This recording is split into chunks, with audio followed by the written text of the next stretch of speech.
Hi, welcome to all of you my dear friends. हमारा channel SK science world में आप सभी का स्वागत है। आज के इस वीडियो में हम बात करने वाले हैं the physically use of sine, भौतिक विज्ञान में उपयोग होने वाले चिन्ह। यानी भौतिक विज्ञान में उपयोग होने वाले चिन्हों के बारे में आज हम जानेंगे कि भौतिक विज्ञान में कौन कौन से चिन्ह उपयोग होते हैं और इसके बारे में पूरा अध्ययन करेंगे कि इसके साइंटिस्ट कौन होते हैं, यानी किस साइंटिस्ट के नियम में ये सब परिपालित होते हैं, कि किस साइंटिस्ट के नियमों में ये सभी उपयोग होते हैं। और इनके बारे में हम पूरा अध्ययन करेंगे, पूरा स्टडी करेंगे कि क्या होता है the physically use of sine और ये कहाँ पर उपयोग किए जाते हैं। देखो बाबू, हम लोग यहाँ से सर्वप्रथम जानते हैं कि धन, ऋण, गुणा, भाग, यानी प्लस माइनस, और इसको बोलते हैं मल्टीप्लिकेशन एंड डिवाइड। इंग्लिश में बोला जाए तो इसको बोलते हैं positive, negative, multiplication and division और डिविड। इसको बोलेंगे एड भी कहीं कहीं बोलते हैं। एड में से धन होता है। देखा जाए तो अब इसको हम बोलेंगे कि धन, ऋण, गुणा, भाग। एवं ये सब ऑलरेडी आप लोग जान रहे होंगे कि जोड़, घटाना, गुणा, भाग के बारे में ऑलरेडी आप लोग जानते हो। लेकिन इसके अतिरिक्त जो भी साइन होते हैं इनके बारे में आप लोग नहीं जान पाते हैं कि हाँ इसके बारे में क्या है। कहाँ कोई आपसे पूछ देता है कि सर थीटा क्या है, अल्फा क्या है, बीटा क्या है, गामा क्या है, लेमडा क्या है, इनके बारे में आप लोग नहीं जान पाते हो। तो हम आज इसी पर चर्चा करने वाले हैं कि हाँ इन सभी का उपयोग कहाँ पर होता है, कैसे होता है, क्यों किया जाता है, इन सभी के बारे में बात करेंगे। देखो वो इसको बोलते हैं धन, ऋण, गुणा, भाग, theta, alpha, beta, gamma, lambda, rho, sigma, phi, sine. इतना आप एक बार मैं फिर से दोहरा रहा हूँ। Theta, alpha, beta, gamma, lambda, rho, sigma, phi, sine. फिर उसके बाद से epsilon, epsilon zero, mu, mu zero, nu, nu zero, xi, omega, less than, greater than, इससे छोटा और बड़ा भी जानते हैं, अवयव, कर्ल, ऑल ऑफ, टाउ। फिर से epsilon, epsilon zero, mu, mu zero, nu, nu zero, काई अथवा जाई, ओमेगा, छोटा बड़ा, अवयव, कर्ल, ऑल ऑफ, टाउ। अब इनका उपयोग कहाँ पर होता है हमने स्पष्ट लिखा, इसका चाहो तो आप स्क्रीनशॉट ले सकते हैं। अब इनका उपयोग कहाँ पर होते हैं इनके बारे में बात करते हैं कि इसका उपयोग कहाँ पर होता है। देखो वो यानी धन, ऋण, गुणा, भाग, इतना तक तो आप लोग ऑलरेडी जानते हो कि ये सभी मैथमेटिक्स उपयोग हैं। लेकिन इसके अतिरिक्त की बात करते हैं कि जो अल्फा है इसका उपयोग कहाँ होता है, थीटा है इसका उपयोग कहाँ होता है, बीटा है, गामा है, लेमडा है, इन सभी का उपयोग कहाँ पर होता है। देखो थीटा जैसे एंगल के रूप में, कोण के रूप में किया जाता है। अल्फा, बीटा, गामा गणित में ये भी कोण के रूप में ही उपयोग होते हैं। जैसे sine alpha, sine beta, cos alpha, cos beta, sine gamma, tan gamma, etcetera, ये भी एंगल के रूप में होते हैं। यानी मैथमेटिक्स में, गणित में कोण के रूप में इसे व्यक्त करते हैं। बट अल्फा, बीटा, गामा को और जगह भी व्यक्त करते हैं।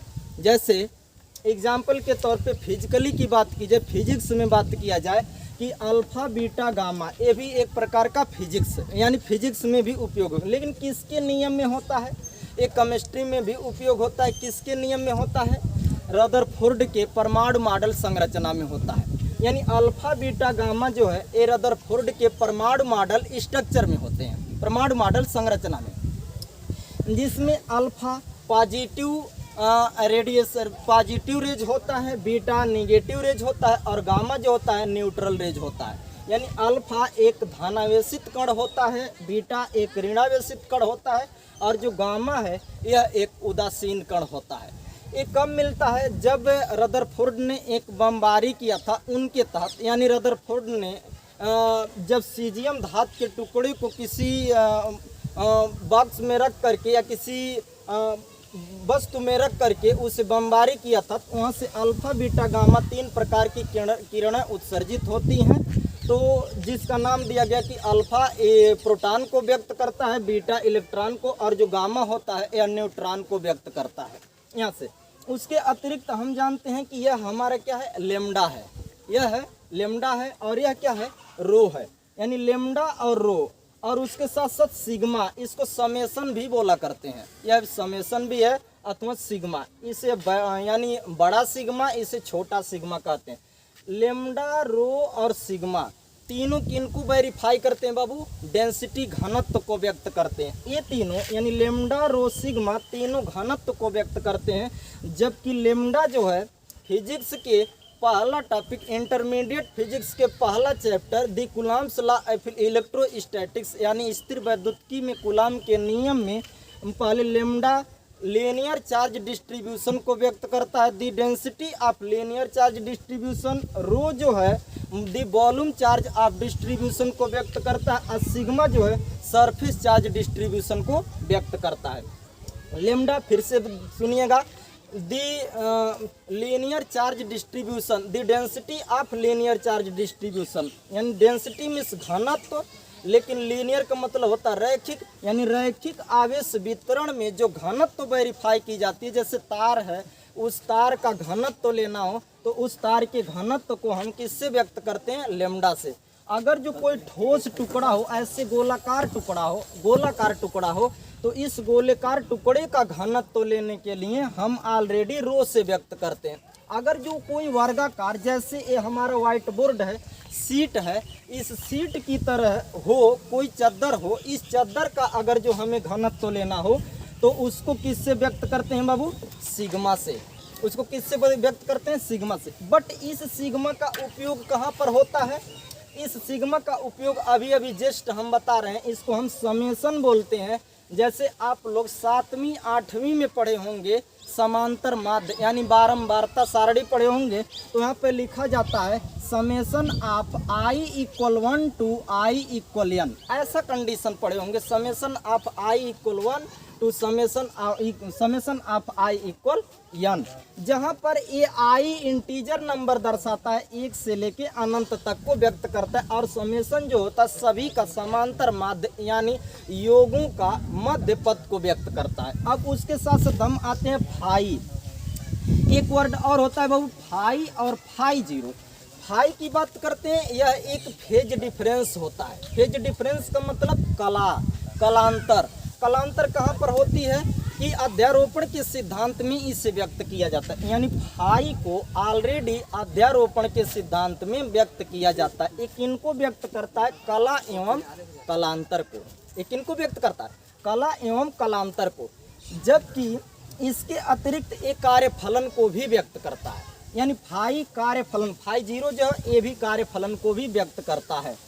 अब अगले हिंट पर आते हैं, हम साई की बात करते हैं। साई एक मैथमेटिक्स एंड फिजिकली उपयोग होता है, साई एक मैथमेटिकली एंड फिजिकली उपयोग होता है, जहां पर ये श्रोडिंगर इक्वेशन को व्यक्त करता है। श्रोडिंगर एक साइंटिस्ट का नाम है, यह एक श्रोडिंगर इक्वेशन को व्यक्त करता है और उसमें यह उपयोग किया जाता है।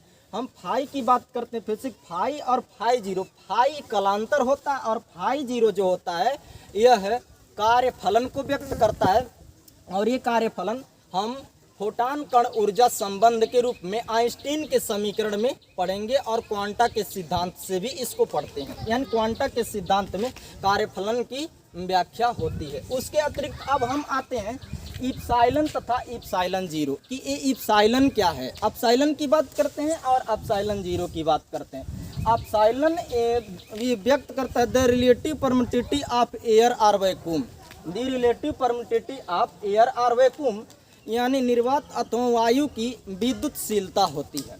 इप्साइलन और इप्साइलन जो जीरो होता है यह निर्वात अथवा वायु की विद्युतशीलता को व्यक्त करता है, जबकि ये विद्युतशीलताएं दो तरह से व्यक्त की जाती हैं। अगर जो इप्साइलन जीरो है, ओनली वन इप्साइलन जीरो है, तो यह निर्वात में व्यक्त करता है। अगर जो इप्साइलन है तो पृथ्वी पर व्यक्त। जैसे एग्जाम्पल के तौर पे कोई हवाई जहाज हो, उस हवाई जहाज को वायुमंडल में अगर जो है तो वायुमंडल की विद्युतशीलता ऑलरेडी इप्सिलॉन 0 से व्यक्त की जाती है। अगर जो वही हवाई जहाज पृथ्वी पर है तो उसकी विद्युतशीलता ऑलरेडी इप्सिलॉन से व्यक्त की जाती है। इनकी वैल्यू कितने होते हैं? 8.85 गुणे 10⁻⁻11 कूलाम स्क्वायर बटे न्यूटन मीटर स्क्वायर होता है। उसके बाद हम बात करते हैं म्यू एवं म्यू जीरो पर कि म्यू एवं म्यू जीरो क्या होता है। म्यू, जैसे हमने इप्सिलॉन और इप्सिलॉन 0 के बारे में बात किया, वैसे म्यू और म्यू जीरो की बात करते हैं। Mu the relative permittivity of magnetic field and magneton की बात करता है।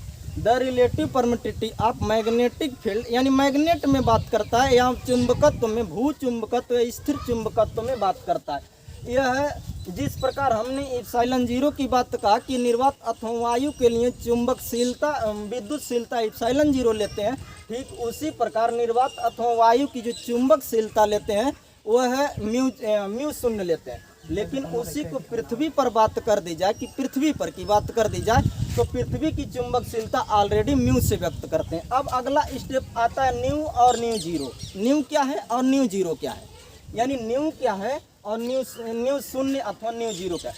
न्यू हमारा फ्रीक्वेंसी दर्शाता है। न्यू ऑलरेडी फ्रीक्वेंसी को व्यक्त करता है। फ्रीक्वेंसी का मतलब होता है आवृत्ति को व्यक्त करता है, और न्यू जीरो देहली आवृत्ति को व्यक्त करता है। यानी न्यू जीरो एक साइंटिस्ट का नाम देहली है, देहली आवृत्ति। इसके बारे में हम डिस्कस करेंगे जब आपको इंटरमीडिएट का सेकंड बुक पढ़ाएंगे। सेकंड बुक में ऑप्टिक्स पढ़ाएंगे और ऑप्टिक्स के बारे में बात करेंगे, तब वहाँ पे आइंस्टीन का फोटॉन कण ऊर्जा संबंध पढ़ाएंगे, तब बताएंगे कि न्यू जीरो क्या होता है। न्यू जीरो आज याद रखे रहिएगा कि यह एक देहली आवृत्ति होती है, और न्यू क्या होता है? ओनली वन आवृत्ति होता है। न्यू ओनली वन आवृत्ति और न्यू जीरो जो होता है देहली आवृत्ति। देहली एक वैज्ञानिक का नाम है। उसके बाद आते हैं काई यानी जाई। काई एवं जाई की बात करते हैं। काई एवं जाई भी एक प्रकार का मैथमेटिक्स एवं फिजिकली उपयोग है, साइन है। अब उसके बाद आते हैं ओमेगा। ओमेगा क्या है? देखो, अब ओमेगा दो तरह का प्रभाव डालता है। फिजिक्स और मैथमेटिक्स में दो तरह का प्रभाव डालता है। पहला होता है यह है ओमेगा जो है एंगुलर मोमेंटम, इंग्लिश में एंगुलर मोमेंटम, हिंदी में कोणीय संवेग को व्यक्त करता है। इंग्लिश में एंगुलर मोमेंटम और यानी हिंदी में इसे बोलते हैं कोणीय संवेग। अब कोणीय संवेग क्या होता है इसके बारे में बात करेंगे।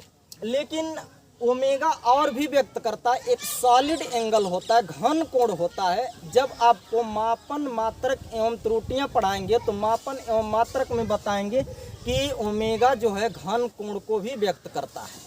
ओमेगा घन कोण को, और उसके साथ साथ यह एंगुलर मोमेंटम कोणीय संवेग को व्यक्त करता है। उसके बाद से आप लोग जान रहे होंगे छोटा और बड़ा। छोटा और बड़ा क्या होता है? जो बड़ा होता है उसका मुंह उधर खुला होता है, जो छोटा होता है उसका मुंह ढका होता है, यानी छोटा बंद होता है। अवयव और समुच्चय। अवयव और समुच्चय की बात करते हैं। जैसे एग्जाम्पल ले लिया जाए कि 1 2 3 5 डॉट डॉट डॉट कोष्टक में से, फिर उससे 3 5 6 8 ऐसे ले लिया जाए, तो इनमें जो कॉमन मिलता है, इस कॉमन की बात करते हैं। कॉमन कौन कौन मिला? 3 और 5। 3 और 5 या इनके अवयव और समुच्चय को व्यक्त करते हैं कि इन दोनों कोष्टकों में जो वैल्यू कॉमन मिल रही है, इस कॉमन वैल्यू को बोलते हैं अवयव और समुच्चय, यानी अवयव और समुच्चय को व्यक्त करने वाले ये प्रतीक होते हैं। उसके साथ साथ अब हम पढ़ते हैं कर्ल। कर्ल क्या होता है? कर्ल एक वेक्टर क्वांटिटी को व्यक्त करता है, जिसे हम लोग देखा जाए तो यह जैसे सदिश और अदिश पढ़ते हैं, सदिश और अदिश के लिए एक कर्ल को भी वेरीफाई करता है। उसके बाद से आते हैं आलाप। आलाप क्या होता है? ये मैथमेटिकली उपयोग है। और टाउ की बात, टो अथवा टाउ की बात करते हैं। टो या टाउ, टो क्या है और टाउ क्या है? देखो, टो या टाउ एक ही नाम है जो हमारे टार्क को व्यक्त करता है। टार्क, टार्क मीन्स होता है बल आघूर्ण। बल आघूर्ण ये किसको व्यक्त करता है? बल आघूर्ण। टार्क बल आघूर्ण को व्यक्त करता है। और ये बल आघूर्ण कहाँ पढ़ेंगे हम लोग? द लॉरेंज इक्वेशन में पढ़ेंगे कि इंटरमीडिएट के बुक या हाई स्कूल का बुक हो, चाहे फर्स्ट ईयर का हो, चाहे पॉलिटेक्निक डिप्लोमा एक्सेट्रा हो, उसमें टार्क की बात करेंगे। बल आघूर्ण ऑलरेडी हर जगह मैकेनिक्स में, फिजिक्स में हर जगह पर ये उपयोग होता है। थैंक्स। हमारे इस चैनल को सब्सक्राइब ज़रूर करें